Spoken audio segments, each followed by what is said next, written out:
So, commentator Anna Kasparian of the Young Turks was talking on her show about Joe Biden's pardon of Hunter Biden, and she had an interesting point on the time span of this pardon and how great it is.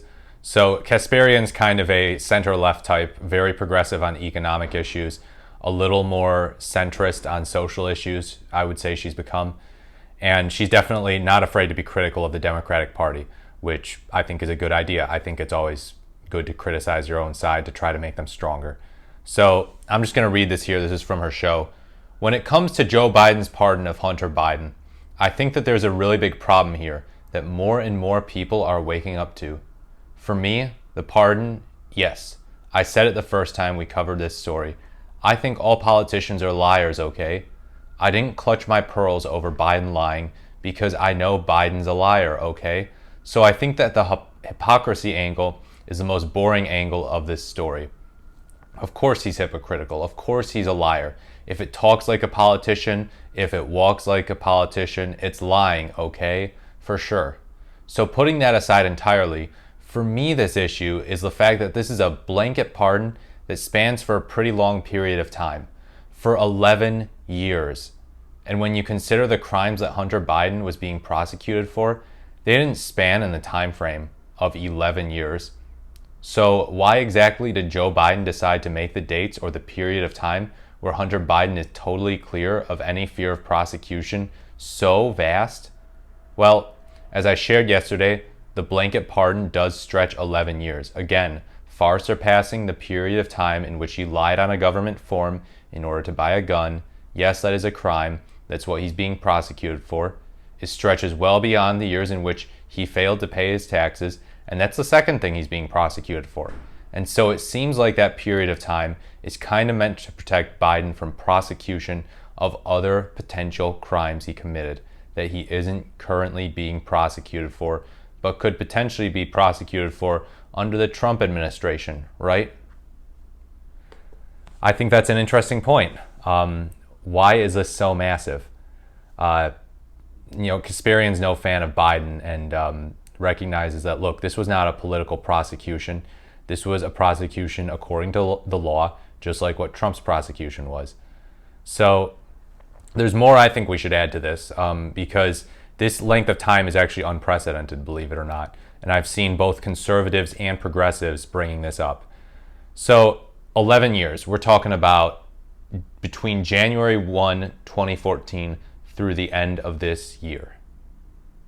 11 whole years immunity. And before anyone says that, oh, it's unprecedented to pardon a family member, that's technically not true. Bill Clinton actually pardoned his half-brother, Roger Clinton, before he left office. So even though it looks sketchy, it's like, hey, what are you going to do? It's your family member. But this massive of a pardon, it does raise eyebrows. So I had this article on USA Today, Hunter Biden pardon unprecedented and very unusual, experts say. So it's very broad, said Margaret Love, the U.S. pardon attorney from 1990 to 1997, who called it unprecedented except for Nixon's. So for those of you who don't know, you probably know, Gerald Ford pardoned Richard Nixon. You know, he was the vice president for Nixon. They're both Republicans. It only seemed like the natural course of events. Nixon, of course, a sketchy character, no doubt, regardless of what you think of his policy. And Ford pardoned him, which people debate a lot. Was this necessary to heal the nation, or was this just corruption? I don't know. But of Biden's pardon, it does not pardon specific offenses, but rather takes a rather broad time span and pardons anything, any crime that may have been committed during that time span.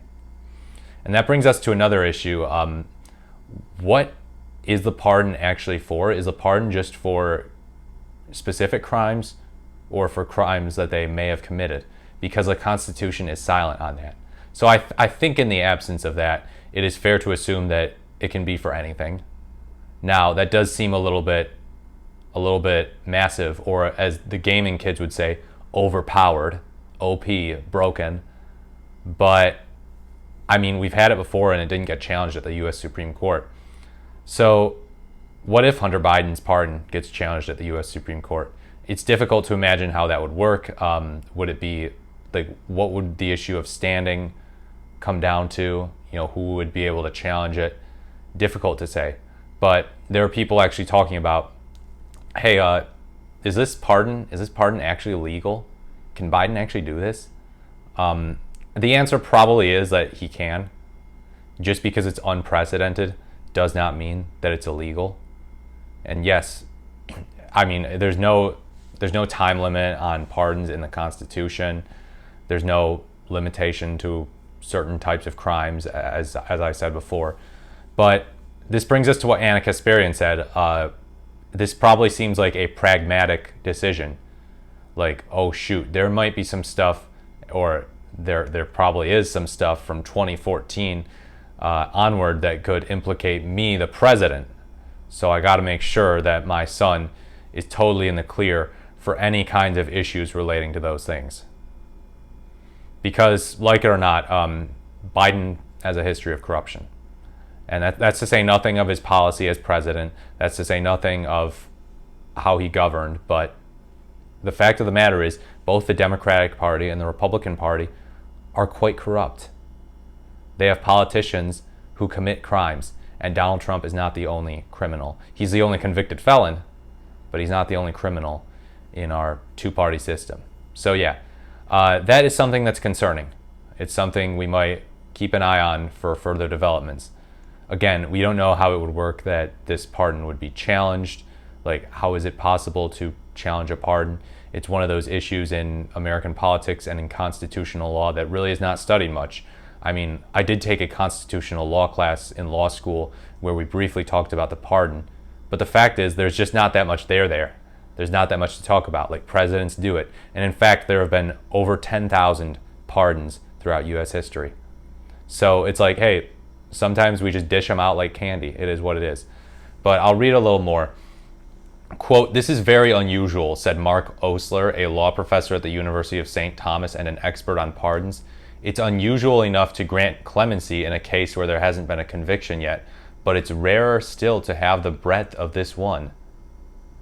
Yeah. And I don't think that these are just, experts trying to take partisan jabs at Biden. I think these are people that are straight up noticing things. Biden definitely feels like he has nothing left to lose, so why not go for that, right? He's an old man who's leaving his office, a lame duck president. He's being replaced by the guy who he replaced and doesn't really have much darns to give left. That's probably why he was sitting down smiling next to Trump after Trump won and was visiting the White House. It's probably not because he's happy Trump won, but because he's like, hey, whatever. Let's just do whatever I want on my way out, I mean, he called Trump supporters, or may have referred to Trump supporters as garbage too, leading up to this election. So this is a guy who seems to be just kind of living on the edge right now. But yeah, let me know what you think of this pardon. Do you think that it should be illegal? Do you think that it should be unconstitutional? What do you think Biden's trying to do with it? Do you think he's not trying to hide anything? Do you think there's nothing bad to see here? It's all fair game.